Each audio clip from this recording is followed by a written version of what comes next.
गुजरात के 1985 के विधानसभा चुनाव में कांग्रेस ने एक ऐसा इतिहास रचा था जिसे आज तक कोई तोड़ नहीं पाया। माधव सिंह सोलंकी के नेतृत्व में चुनाव लड़ते हुए कांग्रेस ने कुल 182 सीटों वाली विधानसभा में 149 सीटों पर सफलता हासिल की थी। कोई दूसरा दल अब तक इस आंकड़े के पास भी नहीं पहुंच पाया है। कांग्रेस ही इसके पहले यानी 1980 के चुनाव में 141 सीटों पर जीत हासिल करने में कामयाब हुई थी। लेकिन इस बार सब कुछ ठीक ठाक रहा तो प्रधानमंत्री मोदी की अगुवाई में भाजपा ये रिकॉर्ड तोड़ सकती है। बीजेपी की इस जीत में सबसे बड़ी भूमिका दिल्ली के मुख्यमंत्री और आपके संयोजक अरविंद केजरीवाल ही निभा सकते हैं, जिन्हें गुजरात में इस समय भाजपा का सबसे बड़ा प्रतिद्वंदी बताया जा रहा है। दरअसल इसी साल की फरवरी में संपन्न हुए उत्तराखंड और गोवा विधानसभा चुनाव परिणाम के आंकड़े बताते हैं कि इन राज्यों में भाजपा को लगभग उतने ही प्रतिशत वोटों के अंतर से जीत मिली जितनी की अरविंद केजरीवाल की आम आदमी पार्टी ने हासिल की थी। चुनावी अंक गणित कहता है कि यदि आम आदमी पार्टी इस चुनावी मैदान में न होती तो ये वोट कांग्रेस को जाते और वह इन राज्यों में सरकार बना सकती थी।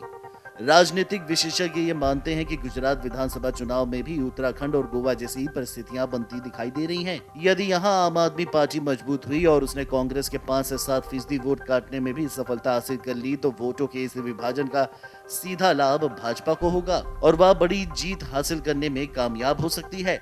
दरअसल पीएम मोदी की लोकप्रियता के कारण भाजपा यहां पहले ही मजबूत स्थिति में है। उसका सरकार बनाना भी लगभग तय माना जा रहा है, लेकिन इस बार उसकी जीत का अंदर कितना रह सकता है इस पर बहस हो रही है।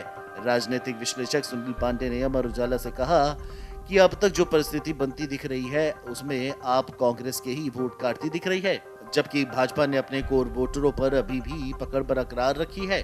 पीएम के कारण गुजराती अस्मिता के नाम पर एक दूसरा बड़ा वोटर वर्ग भी भाजपा के साथ लामबंद है।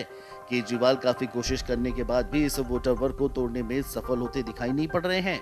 उन्होंने कहा कि कांग्रेस की कमजोर तैयारियों की चर्चा के बीच गैर भाजपाई दलों को वोट देने वाले मतदाताओं में एक भ्रम की स्थिति दिखाई पड़ती है।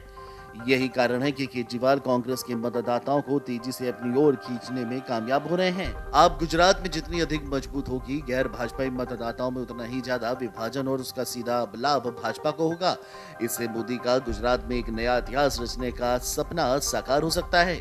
बता दें कि 2017 में भाजपा ने विधानसभा चुनाव में लगभग 2 दर्जन से ज्यादा सीटें 10,000 से भी कम मतों के अंतर से जीती थी।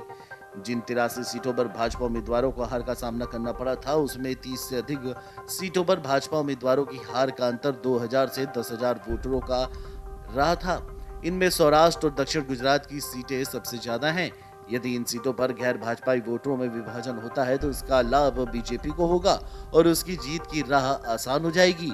इससे उसकी सीटों की संख्या में भी बढ़ोतरी तय है। Video desk amarujala.com। डाउनलोड करें अमर उजाला ऐप और पाएं खबरें लगातार।